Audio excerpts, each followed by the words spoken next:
El general que combatió a los franceses también fue el hombre que llenó de ferrocarriles a México. El héroe militar de una generación terminó convertido en el rostro de uno de los regímenes más debatidos de nuestra historia. Porque durante el Porfiriato, México avanzó en infraestructura, inversión, comunicaciones y crecimiento económico, pero también arrastró desigualdad, concentración del poder y tensiones sociales cada vez más profundas. Entonces, la pregunta no es solo ¿qué hizo Porfirio Díaz? La verdadera pregunta es cómo una etapa de progreso terminó dando pie a la Revolución Mexicana. Hola, yo soy Balam Jiménez y hoy vamos a contar esa historia. El Porfiriato, una etapa de progreso que dio pie a la Revolución Mexicana. Pero para entender cómo comenzó esa historia, primero hay que entender al hombre que la encabezó, Porfirio Díaz. Díaz no llegó al poder como un personaje cualquiera. Antes de convertirse en presidente, ya era una figura reconocida dentro del México del siglo XIX. Su prestigio se forjó en la guerra. Participó en la defensa de Puebla durante la intervención francesa y más tarde obtuvo victorias importantes en Mihuatlán, La Carbonera y la toma de Puebla en 1867. Esos episodios ayudaron a construir una imagen como un militar eficaz, disciplinado y con gran capacidad estratégica. En un país que venía en décadas de guerras, intervenciones y crisis, esa imagen pesaba mucho. México no estaba buscando solamente un presidente, estaba buscando estabilidad. Y Díaz supo presentarse justamente como eso, como el hombre capaz de imponer orden después de tantos años de inestabilidad.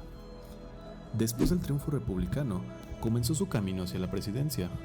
Primero, se levantó contra la reelección de Benito Juárez con el Plan de la Noria, y luego volvió a rebelarse contra Sebastián Lerdo de Tejada mediante el Plan de Tuxtepec de 1876. Tras imponerse militarmente, asumió la presidencia de forma interina y poco después la ocupó ya de manera constitucional. Y justo ahí comenzó a dibujarse una de las grandes paradojas de su historia. Llegó al poder peleando contra la reelección y luego decidió que la silla presidencial combinaba demasiado bien con él. Porque después de regresar a la presidencia en 1884, fue modificando las reglas para extender su permanencia, hasta gobernar de forma continua durante décadas. Así que Porfirio Díaz no solo fue un presidente más, para muchos fue héroe militar, símbolo de orden y figura de autoridad, pero con el tiempo también se convirtió en el centro de un régimen cada vez más concentrado y más difícil de separar de su propia persona. La pregunta entonces ya no era quién era Porfirio Díaz, sino qué tipo de país quería construir. La respuesta, al menos en el discurso oficial, era bastante clara: un México estable, pacificado, productivo y moderno. Para Díaz y para buena parte de la élite de su tiempo, primero tenía que existir orden, solo después podía llegar el progreso. Eso significaba centralizar el poder, controlar los conflictos regionales, fortalecer al Estado y crear condiciones que dieran confianza a sus inversionistas, empresarios y grupos de poder. La apuesta era sencilla de decir, aunque mucho más compleja de vivir. Menos caos, más control y a partir de ahí, crecimiento económico. El problema era que esa paz, muchas veces, no era una paz negociada, sino una paz impuesta.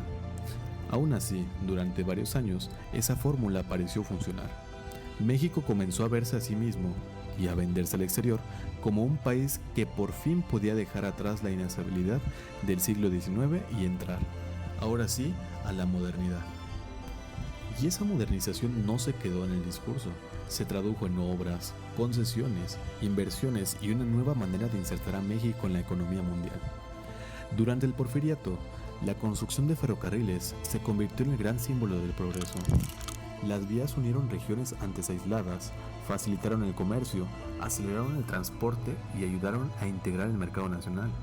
Junto con eso, se vio el crecimiento del telégrafo, algunas industrias, la minería y varias actividades orientadas a la exportación.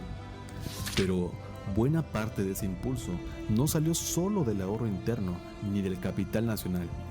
Llegó, sobre todo, de inversiones extranjeras. Estados Unidos y Gran Bretaña financiaron una parte importante de ferrocarriles, mientras otros capitales también encontraron oportunidades en minería, banca, industria y concesiones productivas. Desde afuera, el país empezaba a verse más confiable. Desde adentro, parecía que por fin se estaba construyendo la modernidad material que el México del siglo XIX no había logrado consolidar. Y sí, en muchos sentidos, el crecimiento fue real. La cuestión no era si había progreso, sino cómo se estaba produciendo, quién lo estaba financiando y, sobre todo, quién iba a quedarse con sus beneficios. Y justo ahí empezaba la otra mitad de la historia, la del progreso que no se repartía de manera pareja. Mientras algunos sectores cercanos al poder acumulaban riqueza, tierras, concesiones y oportunidades, una parte enorme de la población seguía viviendo en condiciones muy duras. Muchas haciendas crecieron a costa del despojo de muchas vecinas. En distintas regiones, campesinos y peones quedaban sujetos a deudas, salarios miserables o pagos que ni siquiera llegaban en efectivo, sino en vales para la tienda de raya. En el mundo obrero tampoco todo era prosperidad. Los trabajadores de minas, fábricas y talleres no podían formar parte del país que se modernizaba, pero no necesariamente del país que se enriquecía. Y ahí es donde el relato oficial empieza a hacer agua. El discurso era orden y progreso. El detalle era preguntarle a quién le tocaba a cada uno. Porque sí, México avanzaba, pero no todos avanzaban con él. Y cuando un modelo económico crece excluyendo a demasiada gente, tarde o temprano deja de sentirse como progreso y empieza a sentirse como agravio. Y con esas desigualdades también empezó a crecer algo que ningún régimen puede controlar para siempre: el descontento. Durante años el porfiriato proyectó una imagen de orden casi incuestionable, pero debajo de esa superficie se acumulaban tensiones cada vez más difíciles de contener: malestar obrero, inconformidad campesina, desplazamiento de élites regionales y una vida política cada vez más cerrada. Las huelgas de Cananea y Río Blanco mostraron con claridad que el progreso porfirista tenía un costo social y que, cuando ese costo se hacía visible, la respuesta del régimen solía pasar por la represión. ¿Modernizar al país? Sí. ¿Democratizarlo? Bueno, eso ya iba más lento. Y ese fue uno de los grandes límites del modelo. Porque se podía construir infraestructura, atraer capital y presumir crecimiento, pero si al mismo tiempo se cerraban los canales de participación política y se reprimía el malestar social, la estabilidad terminaba dependiendo de cada vez más el control y cada vez menos del consenso. Y cuando un régimen necesita demasiada fuerza para sostener su orden, el desgaste ya no tarda en notarse. Con dicho escenario, la caída del régimen ya no dependía solamente de un enemigo externo, sino de una oposición que empezaba a articularse dentro del propio país. Ahí aparecieron personajes como Francisco I. Madero, cuya crítica al porfirismo tomó fuerza con una bandera que resumía muy bien el hartazgo político del momento: sufragio efectivo y no reelección.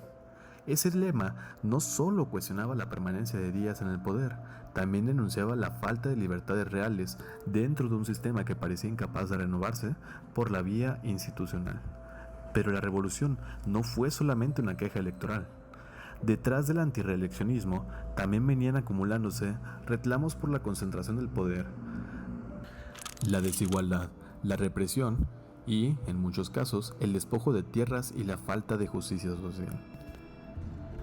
Por eso, cuando el movimiento maderista llamó a levantarse en armas, encontró un país donde el régimen ya no era visto por todos como garantía de orden, sino también como obstáculo para el cambio.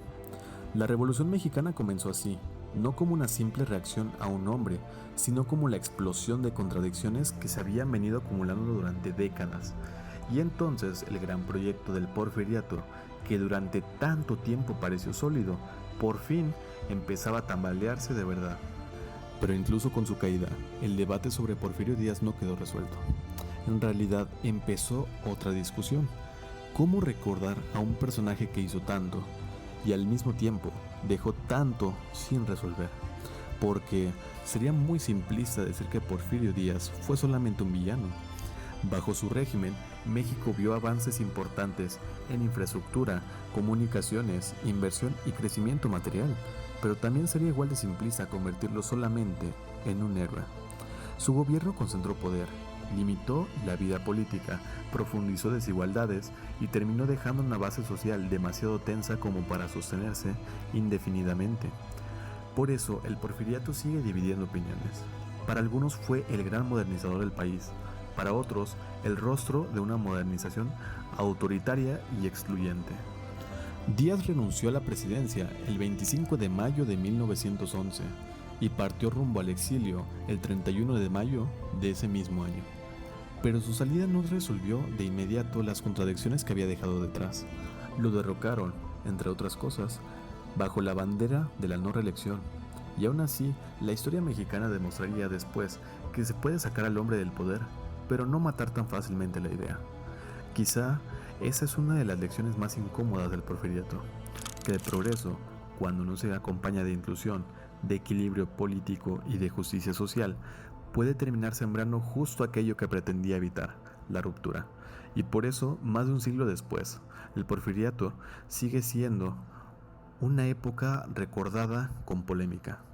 Porfirio Díaz sigue siendo una figura imposible de mirar sin debate.